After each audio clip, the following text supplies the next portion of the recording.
Despite the game being called Don't Starve, food is the last thing you have to worry about. But look at what Bartholomew is doing. Okay, like, I get there's no food in your fridge, but you just walked right past a full course meal and then you're whining about being hungry. This is part 3 of my starter guides, where I'll talk about the basics of dealing with hunger and what to eat for hunger, health and even sanity.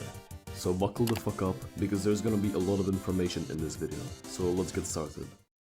First, before I talk about anything else, you need to realize about how much you actually need to eat on your lunch bulk. Most characters have a maximum of 150 hunger and they lose 75 a day, so with a full stomach, they can survive 2 days without needing more food. The exceptions are Wolfgang with 200 hunger and a train between 75 and 90 depending on his mightiness. Reax's max hunger is between 125 and 225 depending on his circuits. West with a total of only 75 hunger, Wickfried with 120, Weber, Wanda and Wartox with 175, Walter with 110 and Ward between 200 and 250 depending on if the King of the Merms is alive or not. And lastly, Warley has a max hunger of 250 and a hunger train of 90 points per day. And if you run out of hunger as any character, you start taking 1.25 damage per second until you either stop starving or until the job is done. You probably know that in real life, eating raw meat usually gives you salmonella and eating cooked meat doesn't. This is pretty similar to how it works in Don't Starve, and this is why you should cook your food. The most basic way to do that is using a campfire, fire pit or dwarf star. You can cook a lot of things, ranging from meat, vegetables, all the way to other vegetables and even moles. Cooking meat and small meat gets rid of the sanity loss, while also making them spoil slower, and in case of monster meat it also gets rid of the salmonella, reducing the health loss from 20 to only 3. On the other hand, fruits and vegetables usually spoil faster when you cook them, and it usually gives you more health than the raw ones, like in case of carrots, and other times, for example when cooking berries, it also increases their hunger. But other stuff like corn actually gets worse when you cook it, so do your own research because I'm not gonna talk about every single cooked item. I mentioned spoilage, and this is what it does. When a food item is fresh, between 100% and 50% freshness, it gives you all of the stats. When it's stale, between 50% and 20% freshness, it restores 2/3 of the hunger, 1/3 of the health, and doesn't restore any sanity. When it's spoiled below 20% freshness, it restores half of the hunger, no health, and decreases your sanity by 10 points. And when food reaches 0% freshness, it'll turn into rot, and that decreases your health by 1 and hunger by 10. But it can be used as a fertilizer. The time that a food is fresh for can be increased by several things. A fridge and an insulating pack make it spoil half as fast, a salt box a quarter as fast, but that one's picky for the stuff it lets inside of it. Warley's chef pooch makes it spoil at 3/4 of the speed, and a battling grab stops the items from spoiling entirely. So another way to cook stuff is a crockpot, which is what you'll be using most of the time. I recommend building either 4 or 6 crockpots around an icebox like this, allowing you to have the icebox open and put food from it straight into the crockpots. And having several crockpots lets you cook stuff faster in case you're cooking more than one meal, like when you're preparing healing food for a boss fight. Crockpot has 4 slots, you can put one thing in each, and based off of what you put in it, it'll make one of the 8 recipes.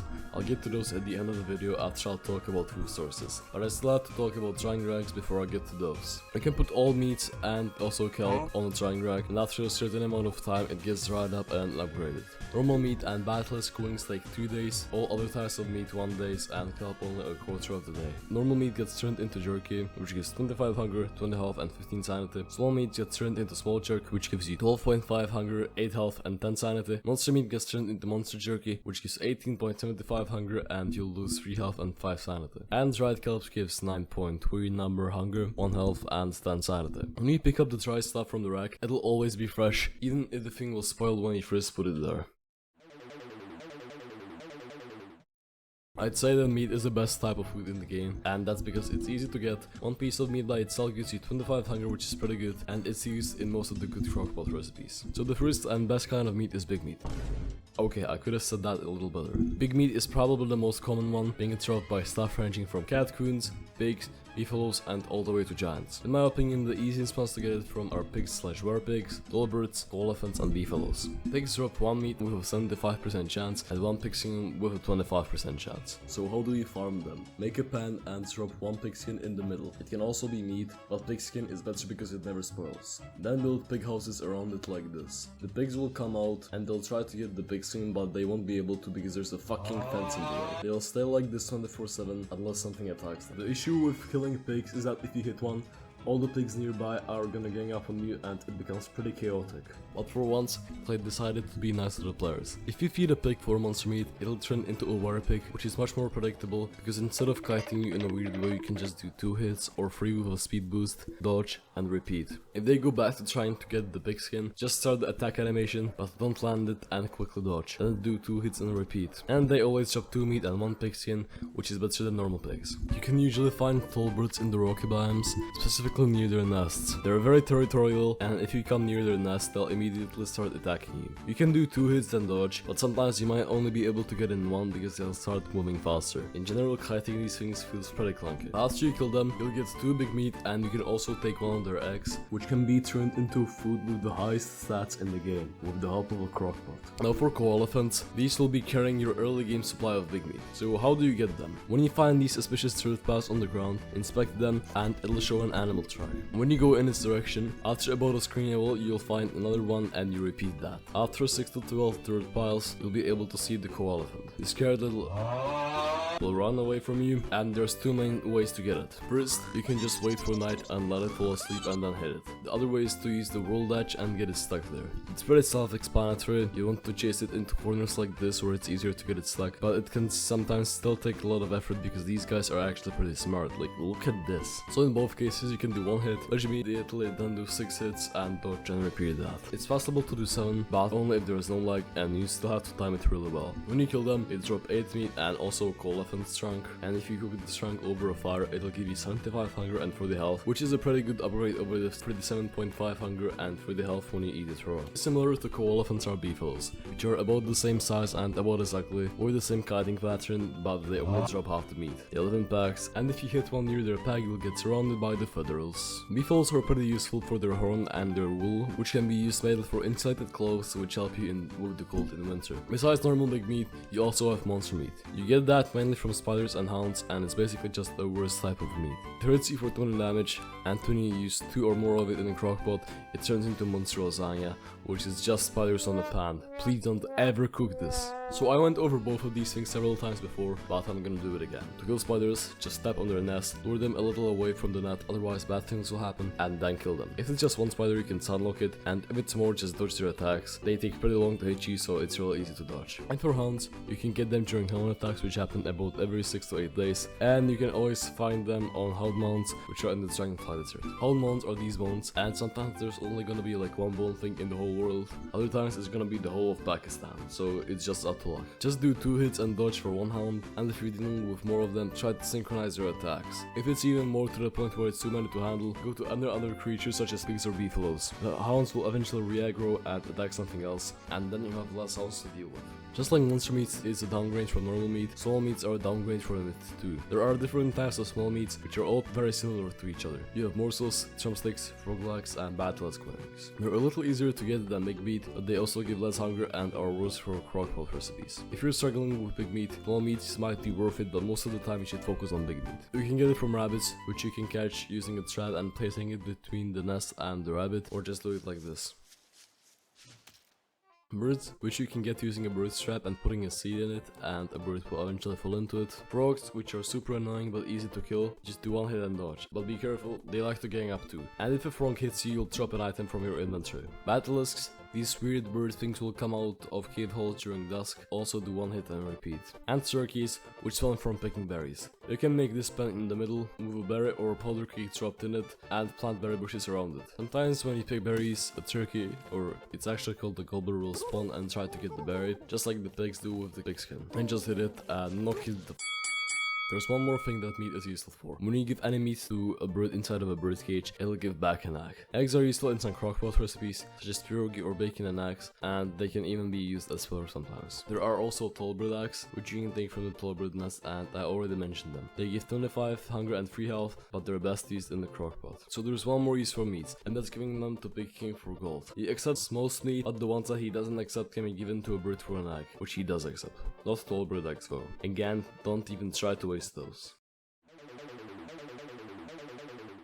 Vegetables are the other useful thing. They're pretty easily renewable and they're used for a variety of stuff. First you have mushrooms, which exist in 3 varieties. They all grow in different biomes, have different properties, and can be found during different times of the day. First type is red mushrooms. They only grow during daytime. Eating them deals 1 damage and gives you 12.5 hunger. When you cook them, they instead give 1 health and minus 10 sanity. Eating these on their own is pretty bad, but they're useful for crockpot recipes. Green mushrooms only grow during the dusk and they take care of sanity. Eat it raw for 12.5 hunger and minus 50 sanity, and cooked for minus 1 health and plus 15 sanity. And the last kind of mushrooms are blue, which grow during the night. Eating them raw gives you 20 health, 12.5 hunger and minus 15 sanity, and when you cook them they give minus 3 health and plus 10 sanity. Moral of the story is, use red mushrooms for crockpot dishes, raw green ones to lose sanity, and cooked green ones to gain sanity, and blue ones for healing. And also that you should never cook blue mushrooms. Another way to increase your sanity is eating cooked cactus flesh. Just take cacti from either of the deserts, cook it over fire and eat it. Easy 15 sanity. If you're a fish and you're interested in the ocean, the best veggie item for you will be kelp.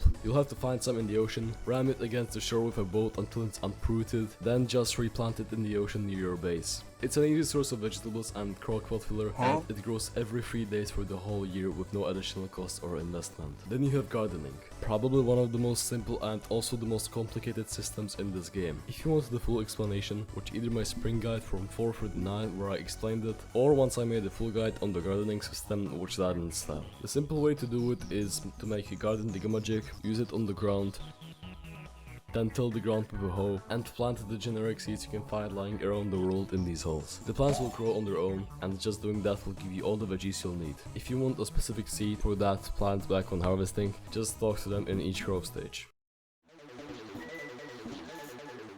Then there's also other stuff that didn't get their own category, so now they're homeless here instead. You have honey, which is from bees, and you can harvest it from bee boxes. It seeds for honey poultice, which is an item that heals 30 health. Honey nuggets and honey ham, they're basically the same thing, but honey ham needs more meat and has better stats. And then taffy, which is just candy, and it restores 15 sanity. Another thing are berries, which are picked from berry bushes, and you can dig these bushes up and transplant it to your base. They need to be fertilized when you plant them, and also after every 3 to 5 harvests. Also carrots, which besides growing on the garden, are also found in the ground around the world. I talked about most of the important food sources, now it's time for crockpot recipes to make the most of them. There's different types of recipes, one's mainly for hunger, for health, and for sanity. Before I can get to the recipes, I'll do a bit of crockpot theory because there's a couple of things you should know about how the crockpot works before I'll tell you the best things to make. There's 4 slots, and you can put 1 thing in each. There are exceptions for what you can put in it, but the general rule is that edible stuff can go in it, and inedible stuff can't. AKA you can put in meat, but not fucking electrical doodads. It also has food values, which is how it decides what recipes to make. There are 10 food categories which every food falls into. Alright, what I was about to say is wrong. I was talking about the different kinds of foods you can put in a crockpot and not food categories. These are the food categories, it's from the Don't Starve wiki.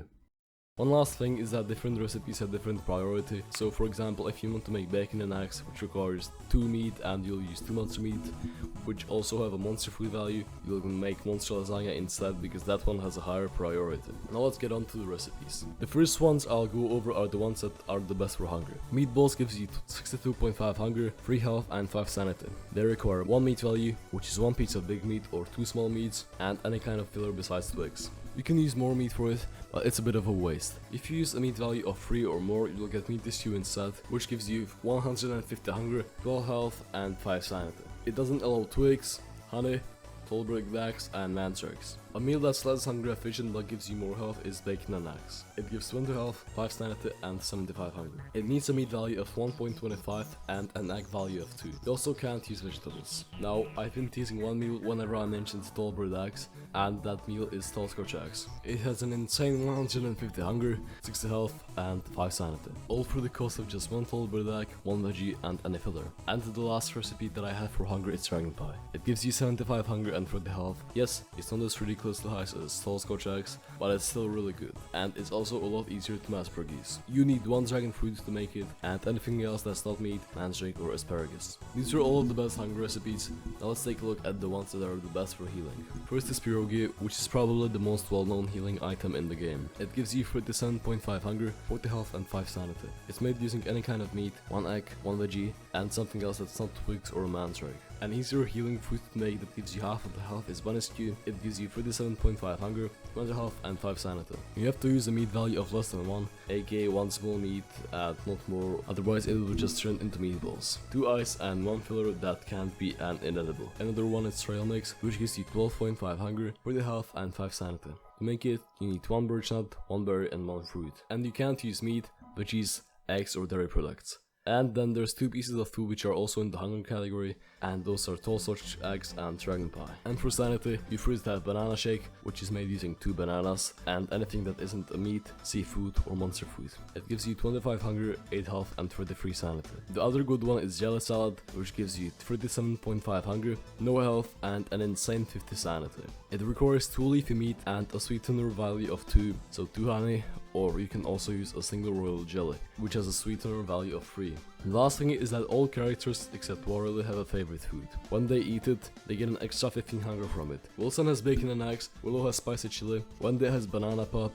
Wolfgang has roasted potatoes, Woody has honey nuggets, Wickerbottom has surf and turf, Weex has butter muffins, Wes has fresh fruit chappies, Maxwell has roasted dinner, Liquid has turkey dinner, Weber has ice cream, Winona has vegetable stinger, Vortex has pomegranates, Wormwood has cooked cave bananas, Void has durians, Walter has trail mix, and Wanda has taffy. And that was about it. Oh, I forgot about one thing, and that's to never eat gears. Yes, you can only eat them if you play as the NPC robot, but don't eat them, they're used for better things, don't be an idiot, okay? Never eat gears. And with that, I think that was actually everything. If I forgot about anything, tell me in the comments. If you wanna join my Discord, the link's in the description. And also consider subscribing if the video helped you and you wanna see more. Now, goodbye.